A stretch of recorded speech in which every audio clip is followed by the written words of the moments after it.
know that it was the training.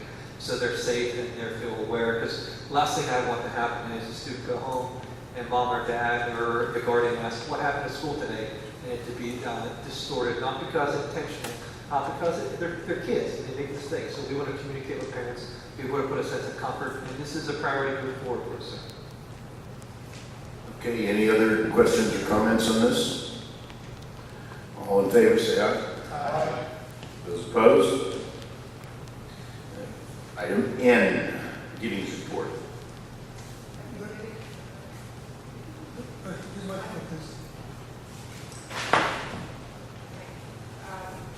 Mr. Chairman, I move the beginning safety report presented on July 16th be acknowledged and approved.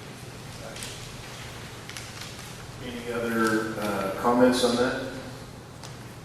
I think it's important that we acknowledge our receipt of this officially, and that's the purpose for this particular motion tonight. I'd also like to make a comment that our discussion on security is intentionally vague, and will continue to be that way in public, that the details and some of the reasons that we're doing this will have to be in executive session items.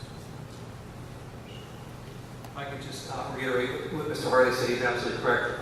Under law, we're precluded from having to disclose any of our plans, anything of that sort. But what you'll see tonight is an approval motion to take action on paying some of the bills, accept some agreements, but you will not see full transparency or full open plans because it's precluded from law. Besides, it's best practice. These are our internal documents that we want to keep our kids safe. And the last thing we want to do is everyone to know the plan. So that we are protected, to Mr. Harley's point, by law to keep these plans safe and secure. But you'll see tonight the openness and transparency with regard to the different various motions of the cost associated with them or any type of report that comes our way. Okay, thank you. Any other questions on this? All those in favor say aye. Aye. Those opposed? Motion carries. Item O, Safe Schools Grants. I move that the administration be authorized to submit applications to PDE's Office of Safe Schools for targeted grants for safety equipment program and school police officer. Absolutely. Thank you, Mr. President. I just want to publicly applaud our business manager, Jared Cronauer, as he's working tirelessly on trying to seek all additional funding we can to help absorb some of these costs. So what he's looking for is different things you approved this evening. He's trying to seek funding reimbursement from the state to pay for them. So he's working diligently. He's ready to submit. He's ready to move forward. We're waiting on the approval tonight, but I think I'd be remiss and quite disingenuous if I didn't thank him for his hard work. Okay, any other questions or comments? All those in favor say aye. Aye. Those opposed? I just want to thank Mr. Lowry too for reviewing them for me and giving me some advice on submitting them as well.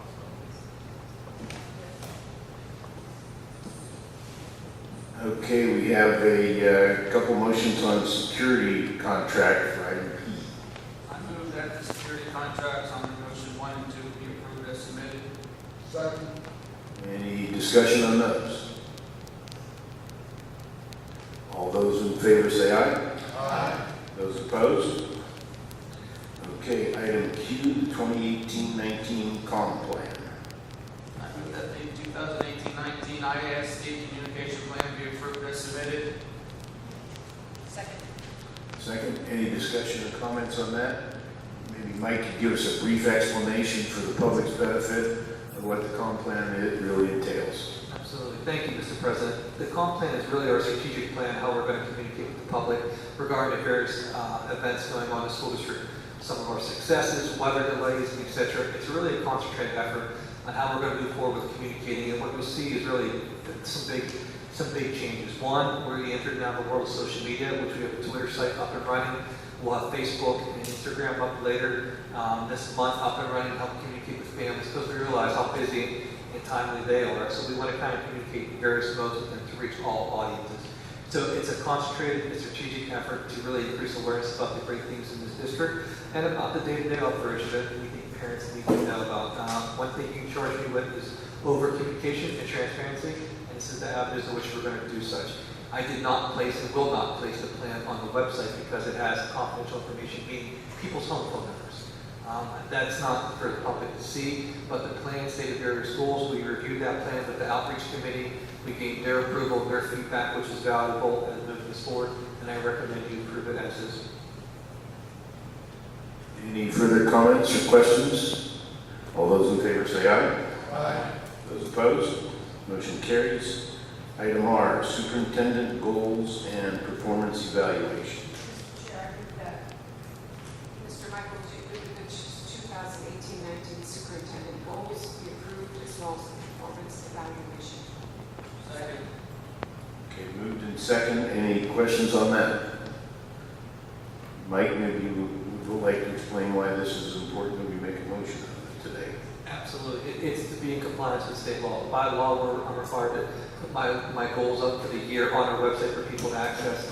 So before I do that, I think you need to properly deliberate on it and approve it. Once you approve it, I'll have it on the website for people to see and review, and I'll present updates at the semester and at the end of the year report. I used a template from PASA and PSBA, a model they use. I made it fit our needs, and again, moving forward, the two biggest goals will be safety and communications, as those are two things that came over communicated by this board as far as the need and desire with the other ones that I mentioned previously, sir. Okay, thank you. Any other questions or comments? All those in favor say aye. Aye. Those opposed? Motion carries. Item S, Memorandum of Understanding. The board approves the MOU between the Indiana Area Education Association and the Indiana Area School District regarding secondary school cafeteria supervision duty as submitted. Moved and seconded. Any discussion or comments on this? Mr. President, if I can, I would just like to publicly thank Association leadership, Paul. He's in attendance today. He has worked tirelessly to try to make this happen for us and work with us because he understands that both sides have to give. We have to work together, and this is the best interest of moving the organization forward and protecting the security, safety, and welfare of our students. Without him, I don't know if this would be possible, and I want to publicly thank him for his support in getting this done on his end. On behalf of the elected board members, I would also like to reiterate our appreciation and thanks for the work on this as well. All those in favor say aye. Aye. Those opposed? Okay, item T, extra duty, extra pay assignments. I move that the extra duty, extra pay assignments be approved as submitted. Second. Okay, any discussion on those? All those in favor say aye. Aye. Those opposed? Motion carries. ASME agreement. Item U. I move that the ASME agreement be approved as submitted. Second. Okay, any further discussion or questions? All those in favor say aye. Those opposed? Motion carries. And we have committee reports. ICTC. Uta, you're up. Okay, I have 3 quick updates. Michael McDermott, who was the principal at the ICTC, is now serving as the administrative director for the ICTC. The ICTC and members of the JOC are in the process of hiring a second administrator to work with Mr. McDermott and hope to have somebody named as a result of the search that's currently going on. And then I would like to thank Dale for assisting with business operations at the ICTC in the absence of a business manager, and while they are training a fiscal assistant. He has worked tirelessly and has been able to provide the JOC with some really helpful information that will be the topic of ongoing conversations and planning for the future of the ICTC.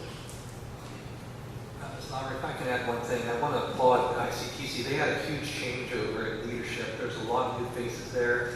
And one thing I'd like to recommend in the next principal meeting is to have them maybe bring in a third-party vendor to come and help them do an audit and get stabilized, because they have 3 high new officials, and I think it's in our best interest that we help and support them so they're successful. So that's the recommendation. With your support, I'd like to make at my next meeting, just to make sure that they're all working on the same page, because there's a lot to do up there, and Dale's been nothing but absolutely incredible helping them with this transition. But I think we need to help, and I think that recommendation will go a long way. So I hope it has your support as well. Okay, not hearing any opposition. The rec department, Doug, you're up. There was no meeting this month. Okay, policy and personnel, John.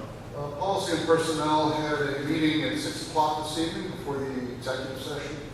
There are several items we discussed that are on tonight's agenda. Later on, we're going to be having the first reading of a new policy on social media. There'll be a second reading at our next meeting on August 27th.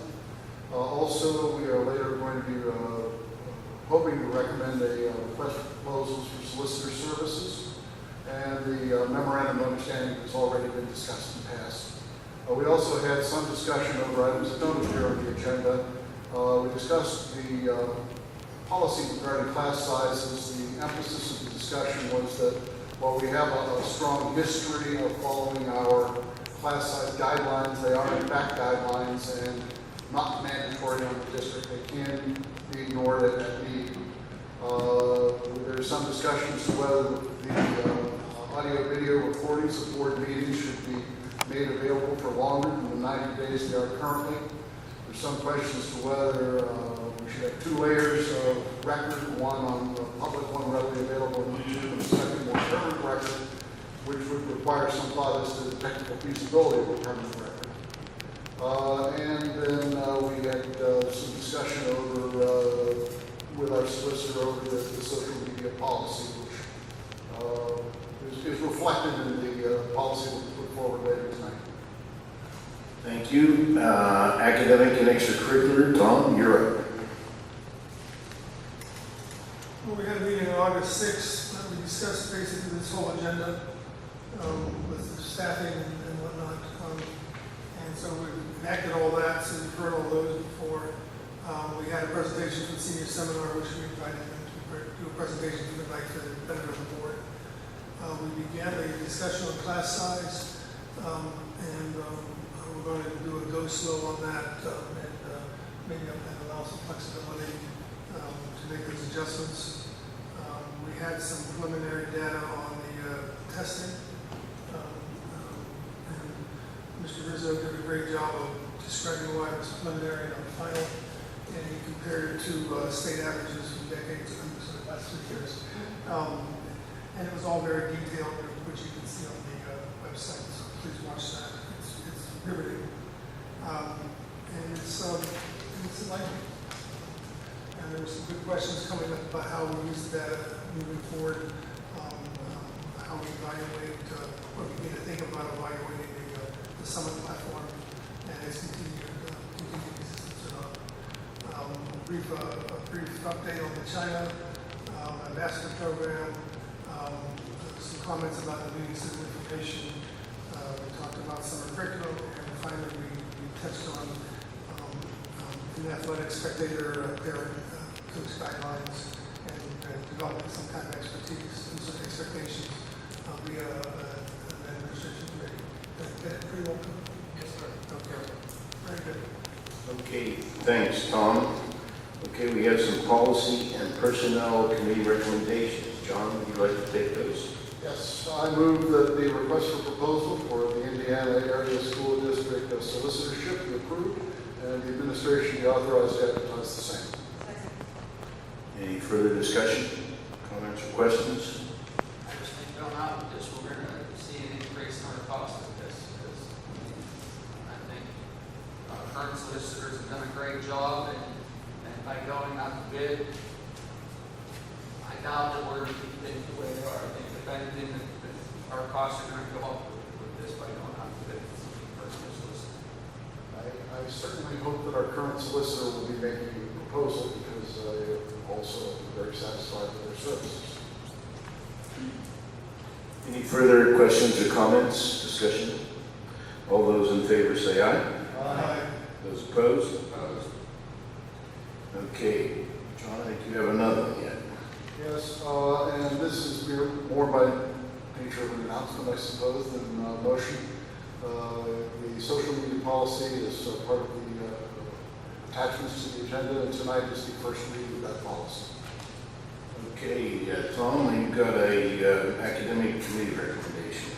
motion that the compensation to teachers at the per diem rate not to exceed 160 hours for the curriculum review in the areas of middle school English language, arts, science, and social studies, and mathematics at the approximate cost of $9,852.08 be approved.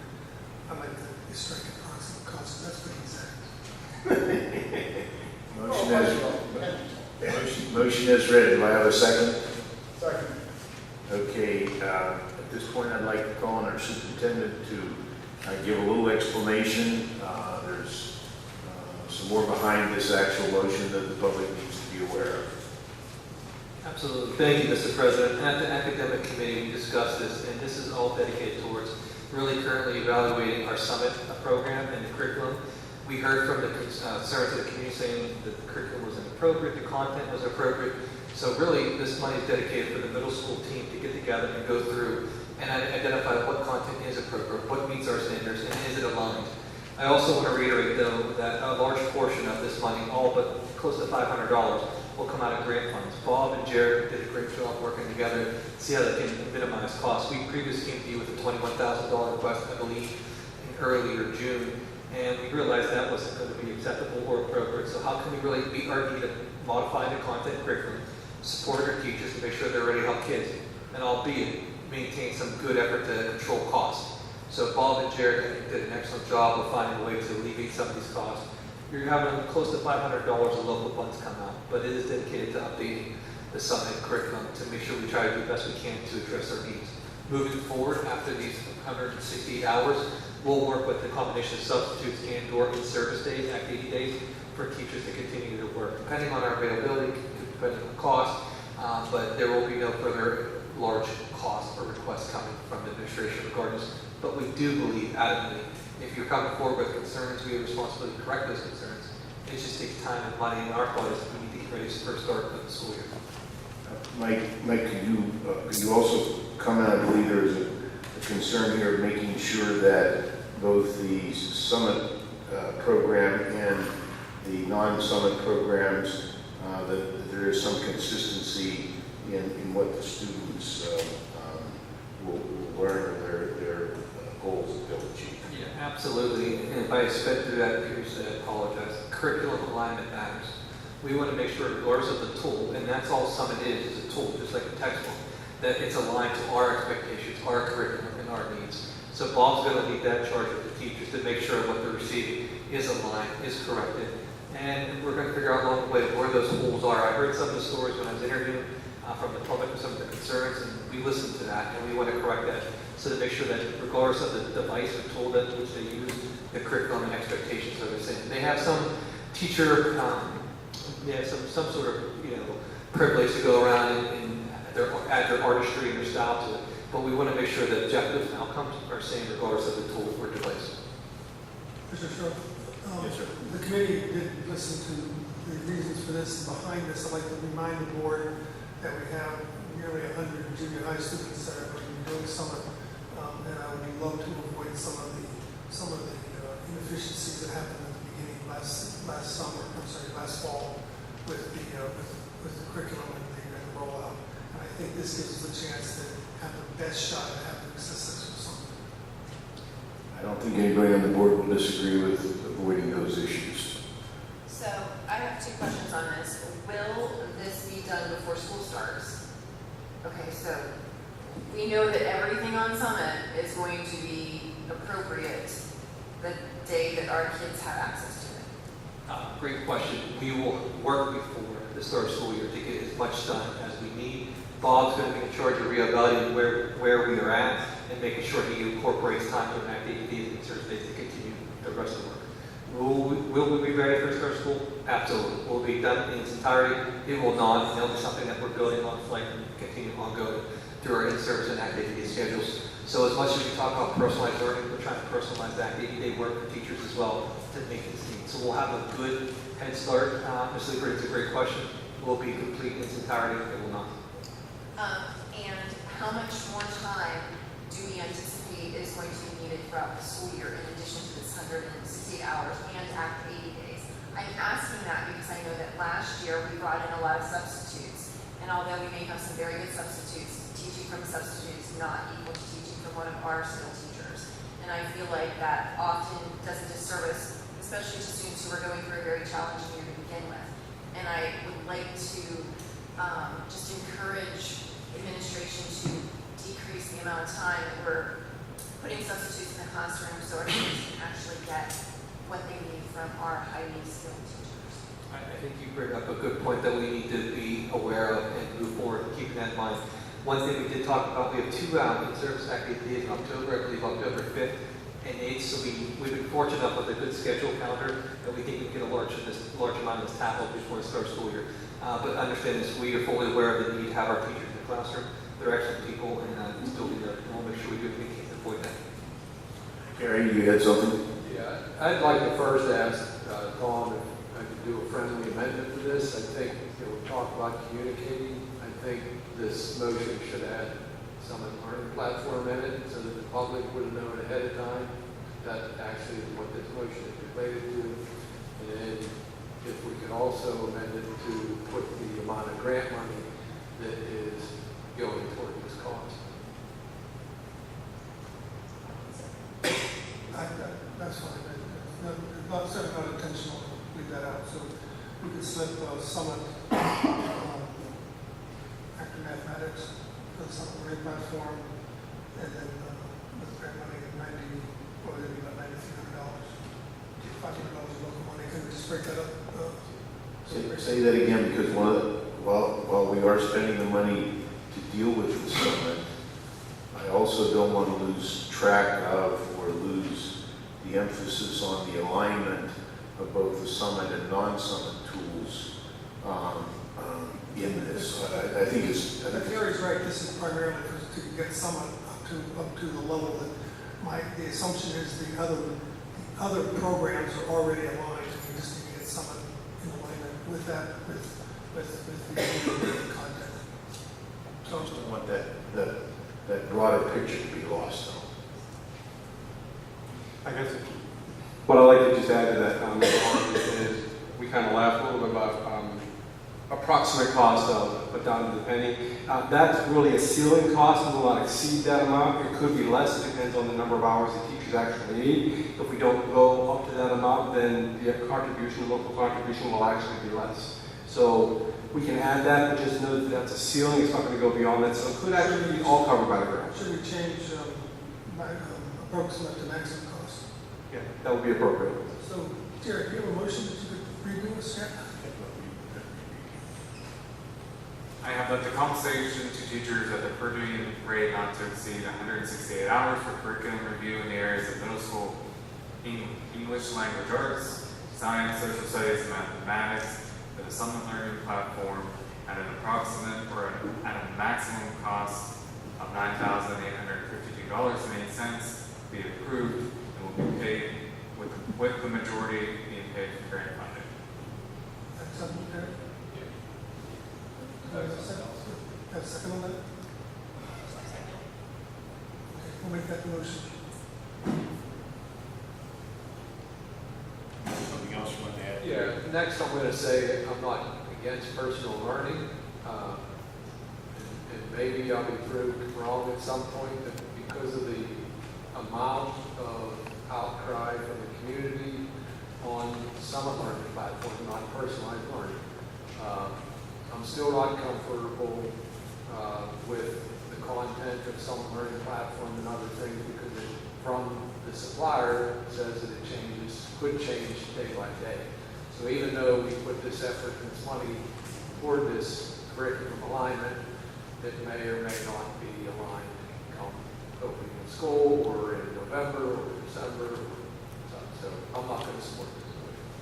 Is that still the case, that it is? They do make updates. We are notified when those updates occur, and the teachers do on a regular basis. They'll have to check on that. We'll have to look and see what the updates are, but they have full control over what does go out to the students. So if an update happens, Yes. so if an update happens, that information automatically goes to our students, or our teachers have to decide, yes, we want them to see this? Who decides when our students see it? Summit or our teachers? That's a good question. I'll need to get an answer I'll need to get an answer on that. I believe a notification goes out as preloaded on the platform. I don't know how often that happens. I have to find out. Okay, any further questions or comments? All those in favor say aye. Aye. Those opposed? So there are 2, Terry and Barb. Okay, we're down to item Y, other. Are there any public comments on agenda items from this evening? Yes, sir. Please give us your name. Yes, my name is Todd Rabel. I have 3 children, well, 2 children that graduated from the high school, and this son will be a junior. I want to comment on Aaron Eisman's presentation on the, what was that? The senior seminar. My 2 daughters, Casey, graduated 2 years ago. My daughter, Jordan, who's graduated this year, both participated in this program. On the teaching side, they got to go to a number of the elementary schools during the school their senior year, and basically made the determination that they wanted to be elementary special ed teachers based on this program.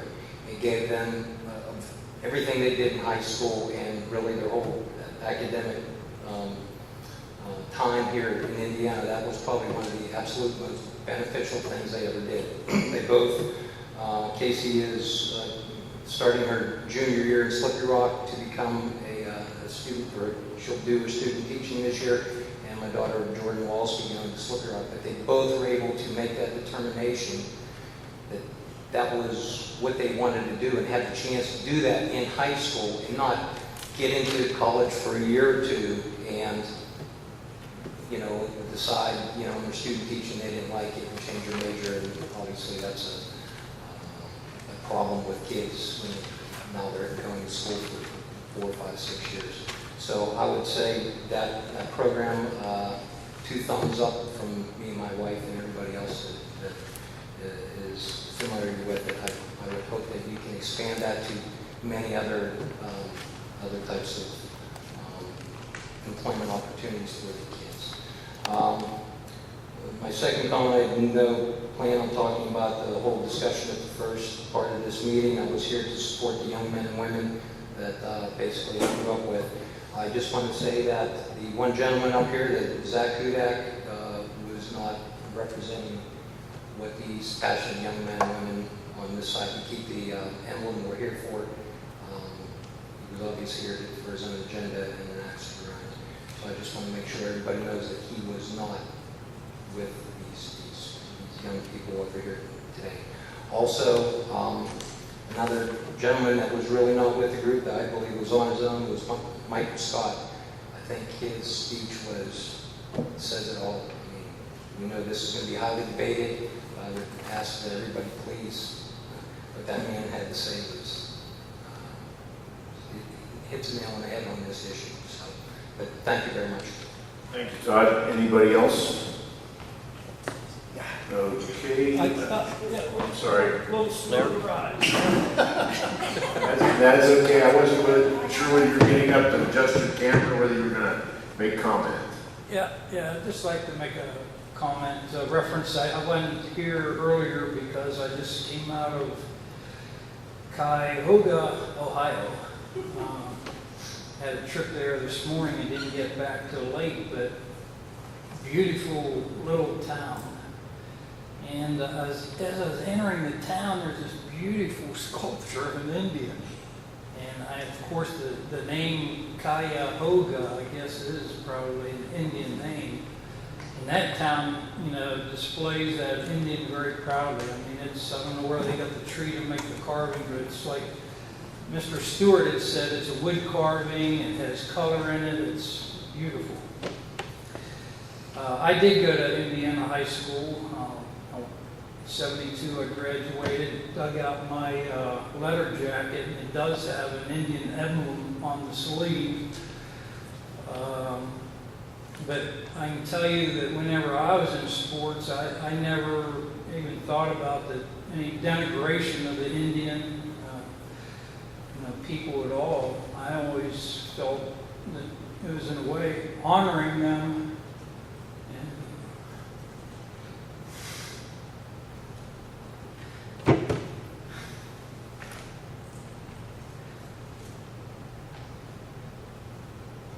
mean, you're almost a warrior.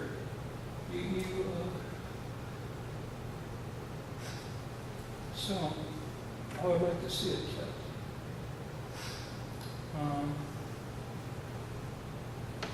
Mr. Stewart, who was here, was my woodshop teacher.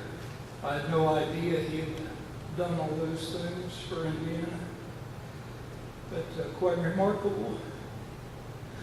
And I thank you. Thank you, sir. We have I'm sorry. Yeah, Indiana Gazette.